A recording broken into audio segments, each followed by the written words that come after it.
अस्सलामुअलैकुम guys and welcome back to MBBS zone. आज हम करेंगे second week of fertilization. Second week of fertilization में फर्स्ट वीक ऑफ फर्टिलाइजेशन के end पे हमने पढ़ा था कि हमारे पास एक ब्लास्टोसिस्ट बन जाता है इस तरह से। ये हमारे पास ब्लास्टोसिस्ट बन जाता है जिसके ऊपर जो होता है वो हमारे पास ट्रोफोब्लास्ट है। ये जो आपको ग्रीन ग्रीन कलर का नज़र आ रहा है, दिस वन इज़ ट्रोफोब्लास्ट। ये वह जो होता है एम्ब्रियोब्लास्ट जो है वो कन्वर्ट हो जाता है। ये हमारे पास बन जाता है क्या कहते हैं एपीब्लास्ट। ये हमारे पास बन जाता है हाइपोब्लास्ट और ये हमारे पास बन जाती है एंटीरियर विसरल एंडोडर्म। तो फर्स्ट वीक ऑफ फर्टिलाइजेशन के एंड पे हमें ये ब्लास्टोसिस्ट स्ट्रक्चर मिलता है। अब सेकेंड वीक में 8 डे पे क्या होता है कि ये जो ब्लास्टोसिस्ट होते हैं ना, ये एंडोमेट्रियम के अंदर पार्शियली एम्बेडेड होते हैं। एंडोमेट्रियम हमारी यूट्रस की वो लेयर होती है जिसके अंदर जाके ब्लास्टोसिस्ट ने क्या कहते हैं एम्बेड होना है। ठीक है, अब क्या होता है कि जो एम्ब्रियोब्लास्ट के ऊपर वाला जो एरिया होता है बेसिकली जो ट्रोफोब्लास्ट होते हैं, ठीक है, इजी वर्ड्स में कहने के जो ट्रोफोब्लास्ट होते हैं ना वो हमारे पास 2 लेयर्स के अंदर डिवाइड हो जाता है। इधर देखें, एक हमारे पास होती है ट्रोफोब्लास्ट, वो स्ट्रक्चर था जिसने जाके ना एंडोमेट्रियम के अंदर एम्बेड करवाना है इस ब्लास्टोसिस्ट को। ये हमारे पास हो जाता है सिंसिशियो ट्रोफोब्लास्ट और ये वाली जो लेयर नज़र आ रही है ना, दिस इज़ साइटोट्रोफोब्लास्ट। अब ये जो सिंसिशियो ट्रोफोब्लास्ट होते हैं ना, ये जो आउटर वाली लेयर होती है ये हमारे पास इसमें ना कोई सेल बाउंड्रीज नहीं होती, ठीक है। और ये जो साइटोट्रोफोब्लास्ट होते हैं इसमें तो नज़र भी आ रहा है कि डिस्टिंक्ट सेल बाउंड्रीज होती है। हमारे पास इनर लेयर होती है और इसके अंदर हमारे पास प्रॉपर सेल बाउंड्रीज भी हैं, ठीक है। अब जो ये साइटोट्रोफोब्लास्ट होते हैं ना, इसके अंदर एक तो सेल बाउंड्रीज भी हैं और दूसरा एक तो इसके अंदर सेल बाउंड्रीज हैं और दूसरा ये कि इस साइटोट्रोफोब्लास्ट के अंदर ना माइटोटिक बॉडीज़ होती हैं। माइटोटिक बॉडीज़ होती हैं जिसकी वजह से साइटोट्रोफोब्लास्ट के सेल जो हैं वो डिवाइड करते हैं, इस सिंसिशियो ट्रोफोब्लास्ट के अंदर चले जाते हैं and eventually they lose their membrane, क्योंकि सिंसिशियो ट्रोफोब्लास्ट में जो भी सेल्स हैं उनकी कोई डिस्टिंक्ट मेम्ब्रेन नहीं है। और फिर जो हमारा इनर सेल मैस होता है ना, या जो एम्ब्रियोब्लास्ट होता है, वो हमने वैसे तो पीछे भी पढ़ लिया था लेकिन इन्होंने यहाँ पर भी लिखा है कि जो हमारा इनर सेल मैस जो आउटर सेल मैस था, जो ट्रोफोब्लास्ट था, वो हमारे पास डिफ्रेंशिएट हो गया सिंसिशियो ट्रोफोब्लास्ट में और साइटोट्रोफोब्लास्ट में। जो हमारे पास इनर सेल मैस था जिसको हम एम्ब्रियोब्लास्ट कह रहे थे, वो हमारे पास डिवाइड हुआ 2 लेयर्स में। एक ये येलो वन आ गई हमारे पास हाइपोब्लास्ट और ये जो ब्लू ब्लू है ये हमारे पास आ गई एपीब्लास्ट। जो हाइपोब्लास्ट होती है ये हमारे पास क्यूबॉइडल सेल्स की लेयर है, ठीक है, ये वाली येलो वाली। और ये जो ब्लास्टोसिस्ट कैविटी है इसके बिल्कुल साथ है। और ये जो हमारे पास एपीब्लास्ट है इसमें नज़र भी आ रहा है कि ये कॉलमनर सेल्स होते हैं और ये अभी ना एमनियोटिक कैविटीज़ के अंदर बन जाती है, तो ये बिल्कुल एमनियोटिक कैविटी के साथ है। तो वैसे MCQs के लिए ना ये पॉइंट बहुत इंपॉर्टेंट है कि जो ट्रोफोब्लास्ट होती है वो किस चीज़ में डिवाइड हुई है, एम्ब्रियोब्लास्ट जो है वो किस चीज़ में डिवाइड हुआ है, हाइपोब्लास्ट की जो लेयर है वो किस स्ट्रक्चर के पास है, मतलब हाइपोब्लास्ट की लेयर ने उसको सराउंड किया हुआ है, क्या नाम है, हमारी ब्लास्टोसिस्ट कैविटी को। और जो एपीब्लास्ट की लेयर है उसने किसको सराउंड किया हुआ है, उसने क्या नाम है, सॉरी, एमनियोटिक कैविटी को किया हुआ है, ठीक है। अब क्या होता है कि वो कह रहे हैं कि इसी वक्त में ये जो एपीब्लास्ट होता है ना, इसके अंदर हमारे पास एक कैविटी बन जाती है, ये वाली कैविटी, ये जो नज़र आ रही है आपको, ठीक है। और इस कैविटी को हम बोल देते हैं एमनियोटिक कैविटी, ठीक है। अब जो एपीब्लास्ट की सेल्स हैं ये हमारे पास था एपीब्लास्ट, ये हमारे पास था क्या नाम है, हाइपोब्लास्ट। अब ये जो एपीब्लास्ट के सेल्स होते हैं जो एमनियोटिक कैविटी के अराउंड होते हैं, इनको हम बोल देते हैं कि ये हैं एमनियोब्लास्ट, ठीक है। अच्छा, अब ये बात होगी, I will give a summary at the end, ठीक है। अब जो एंडोमेट्रियल स्ट्रोमा होता है ना, जहाँ पे बेसिकली जाके ब्लास्टोसिस्ट ने इम्प्लांट करना होता है, वो भी बहुत ज़्यादा एडिमेटस हो जाता है और वेस्कुलर हो जाता है। वहाँ पे ना ब्लड वेसल्स जो होती हैं वो आ जाती हैं, ठीक है। और उसके अंदर उसके जो ग्लैंड्स होते हैं ना एंडोमेट्रियम के, वो ग्लाइकोजन और म्यूकस सेक्रेट करने लग जाते हैं ताकि जो ब्लास्टोसिस्ट है इसको न्यूट्रिशन प्रोवाइड कर सकें। अब डे 8 हो गया, फिर हमारे पास डे 9 आ जाता है। डे 8 पे जो था वो हमारे पास पार्शली एम्बेडेड था ना एंडोमीट्रियम के अंदर ब्लास्टोसिस्ट, लेकिन डे 9 पे जो ब्लास्टोसिस्ट होते हैं वो कम्प्लीटली एम्बेडेड होते हैं। ये देखिए डे 8 पे एंडोमीट्रियम में ये जो सारी आपको नज़र आ रही है ना, ये वाली चीज़ ये एंडोमीट्रियम है, ठीक है। इसमें कितना थोड़ा पार्शल से एम्बेडेड है, और ये डे 9 पे बिल्कुल सही जाके ना कितना सही एम्बेड हो गया, ठीक है।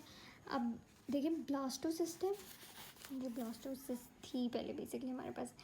अब जो ये हमारे पास है, क्या कहते हैं इसको भी, अभी हम वैसे ब्लास्टोसिस्ट बोलेंगे। ये जो ब्लास्टोसिस्ट होता है ये यूट्रस के एंडोमीट्रियम के बिल्कुल अंदर चला जाता है। जब अंदर चला जाता है तो ये वाली जो चीज़ होती है ना, देखें ये एक डिफेक्ट आ जाता है। ये डिफेक्ट एक फाइब्रिन कोगुलम से कवर हो जाता है।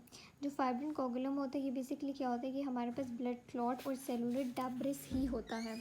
तो जो फाइब्रिन कोगुलम होता है ना वो बेसिकली ब्लड क्लॉट और सेलुलर डेब्रिस होता है। तो वो जो चीज़ें हैं ना वो आके जो एंडोमीट्रियम के अंदर हमारे पास डिफेक्ट आ गया उसको कवर कर देती हैं, ठीक है। अब जो हमारे पास ट्रोफोब्लास्ट होता है, जो हमारे पास बेसिकली सिंस्टीशियल ट्रोफोब्लास्ट होता है, उसके अंदर आप ये देखें कि उसके अंदर ना इतने ढेर सारे ये वैक्यूल्स बन जाते हैं छोटे छोटे से, ठीक है। और ये वैक्यूल्स इवेंचुअली आपस में फ्यूज़ करते हैं और ये बड़ी सी लेक्यूने बना देते हैं। लेक्यूने जो होते हैं ना, लेक्यूने का मतलब होता है गैप्स। तो इतने बड़े बड़े हमारे पास सिंस्टीशियल ट्रोफोब्लास्ट के अंदर गैप्स बन जाते हैं। गैप्स इसलिए बनते हैं कि ये जो ब्लड वेसल्स होती हैं ये यहाँ पर आती हैं और ये इसको न्यूट्रिशन प्रोवाइड करेंगी, ठीक है। तो इसको हम कहते हैं, जब ये लेक्यूने बन जाते हैं ना इसको हम कहते हैं लेक्यूनर स्टेज। और ये सब कुछ कहाँ पर हो रहा होता है, एम्ब्रियोनिक पोल पे। एम्ब्रियोनिक पोल ये वाला पोल है जहाँ पे ये सिंस्टीशियल ट्रोफोब्लास्ट वाला पोल है। जो सिंस्टीशियल ट्रोफोब्लास्ट बेसिकली जाके जो ट्रोफोब्लास्ट है वो बेसिकली जाके जहाँ पे एंडोमीट्रियम के अंदर इम्प्लांट नहीं होती, इसको हम कहते हैं एम्ब्रियोनिक पोल। ये सब हो रहा है एम्ब्रियोनिक पोल में। एम्ब्रियोनिक पोल पे हमारे पास लेक्यूनर स्टेज हो रहा है। और दूसरा हमारे पास ये वाला जो बाकी रह गया ना, ये हमारे पास है ए एम्ब्रियोनिक पोल, एब एम्ब्रियोनिक पोल इन्होंने लिखा है, ठीक है। एब एम्ब्रियोनिक पोल। अब एब एम्ब्रियोनिक पोल में क्या होता है कि देखिए ये हमारे पास ना, ये हमारे पास था एपीब्लास्ट और ये येलो वाले सेल्स हैं हाइपोब्लास्ट। अब एब एम्ब्रियोनिक पोल में क्या होता है कि जो हाइपोब्लास्ट है ना इसके कुछ सेल्स होते हैं और ये जाके ना ये वाली यहाँ पे एक मेम्ब्रेन बना देते हैं जिसको हम कहते हैं एक्सोसिलोमिक या ह्यूसर मेम्ब्रेन। एक्सोसिलोमिक या ह्यूसर मेम्ब्रेन बना देते हैं हाइपोब्लास्ट वाले सेल्स, ठीक है। तो ये जो हाइपोब्लास्ट वाले सेल्स होते हैं ना ये हमारे पास यहाँ पे साइड पर आके एक्सोसिलोमिक ह्यूजर मेम्ब्रेन बना देते हैं। ये जो एक्सोसिलोमिक ह्यूजर मेम्ब्रेन है देखें ये साइटोट्रोफोब्लास्ट के अंदर होती है। फिर क्या होता है, ये हमारे पास हाइपोब्लास्ट है, ये हमारे पास एक्सोसिलोमिक ह्यूजर मेम्ब्रेन है। अब ये वाली चीज़ देखें, और ये हमारे पास ये जो ऊपर है ये हमारे पास एपीब्लास्ट है। अब ये देखें ये हमारे पास एपीब्लास्ट है, ये हमारे पास हाइपोब्लास्ट था, ठीक है। अब इस एपीब्लास्ट और हाइपोब्लास्ट के दरमियान ना एक कैविटी बन जाती है। उस कैविटी को बेसिकली जब ये वाले सेल्स आते हैं ना हाइपोब्लास्ट से और ये इधर एक मेम्ब्रेन बनाते हैं तो इसके अंदर इन दोनों चीज़ों के सॉरी अच्छा क्या होता है ये हमारे पास साइटोट्रोफोब्लास्ट है ना, जब क्या कहते हैं ये हाइपोब्लास्ट वाले सेल्स आते हैं, ये हाइपोब्लास्ट वाले सेल्स यहाँ पर आके ना एक एक्सोसिलोमिक ह्यूजर मेम्ब्रेन बना देते हैं। तो हमारे पास एक कैविटी बन जाती है जो हमारे पास इस हाइपोब्लास्ट और इस साइटोट्रोफोब्लास्ट के अंदर होती है। ये देखें ये साइटोट्रोफोब्लास्ट है, ये हाइपोब्लास्ट है, ये एक्सोसिलोमिक मेम्ब्रेन ह्यूजर मेम्ब्रेन है और इस कैविटी को हम कह देते हैं एक्सोसिलोमिक कैविटी प्रिमिटिव यॉर्क सैक। अब एक MCQ आपको आ सकता है कि एमनियोटिक कैविटी को किस सेल्स ने लाइन किया हुआ है, तो उसका आंसर है हमारे पास एपीब्लास्ट या फिर एमनियोब्लास्ट, ठीक है। इन दोनों में से कोई एक ही ऑप्शन आएगा। दूसरा हमारे पास है कि जो हमारे पास प्रिमिटिव यॉर्क सैक है उसको किसने लाइन किया हुआ है, तो एक्सोसिलोमिक ह्यूजर मेम्ब्रेन वाला वो यूजली नहीं देंगे, दे वुड आस्क एपीब्लास्ट या hypoblast, you could say hypoblast, ठीक है। तो इस तरह से हमारे पास दो कैविटीज़ बन जाती हैं सेकेंड वीक ऑफ फर्टिलाइजेशन में। एक हमारे पास एमनियोटिक कैविटी बन गई, एक हमारे पास प्रिमिटिव यॉर्क सैक बन गई। अब इसकी थोड़ी सी समरी कर लेते हैं। क्या हुआ था कि हमारे पास ब्लास्टोसिस्ट था 8 डे पे वो पार्शियली एम्बेड हुआ एंडोमीट्रियम के अंदर। जो हमारे पास ट्रोफोब्लास्ट था वो सिंस्टीशियल ट्रोफोब्लास्ट और साइटोट्रोफोब्लास्ट में डिवाइड हो गया। सिंस्टीशियल ट्रोफोब्लास्ट आउटर होता है, साइटोट्रोफोब्लास्ट इनर होता है। और जो हमारे पास इनर सेल मास था एम्ब्रोब्लास्ट जो था वो हमारे पास एपीब्लास्ट और हाइपोब्लास्ट के अंदर डेवलप हो गया। एपीब्लास्ट जो है उसके अंदर हमारे पास एमनियोटिक कैविटी बन गई, ठीक है। और जो एमनियोटिक कैविटी बेसिकली लाइन हुई है उससे एपीब्लास्ट से। फिर क्या हुआ कि डे 9 आया। डे 9 पे ब्लास्टोसिस कम्प्लीटली एम्बेड हो गया और एंडोमीट्रियम के अंदर और जो डिफेक्ट था वो कवर हो गया फिब्रिन कोगुलम से। सिंसिशियो ट्रोफोब्लास्ट के अंदर ढेर सारे लेक्यूने बन गए और ये जो जिसको हमने फिर लेक्यूनर स्टेज बोल दिया और ये एम्ब्रियोनिक पोल पे हुआ।